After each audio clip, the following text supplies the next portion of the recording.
এটা হচ্ছে লেটকা খিচুড়ি। লেটকা খিচুড়ি মানে কি? এটার মধ্যে কি কি দেওয়া হয়েছে জানেন? এটার মধ্যে দেওয়া হয়েছে গাজর, আলু, সিম, ডাল চাল তো আছেই, আদা, কাঁচামরিচ, শুকনো মরিচ। তো আশা করছি আপনারা যারা দেখবেন আপনাদের ভালো লাগবে। মাঝে মধ্যে শীতে এরকম খিচুড়ি খেতে ভালোই লাগে,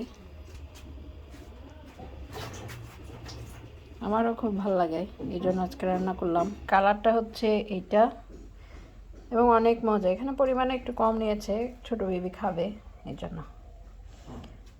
দেখি একটু খাই, গরম।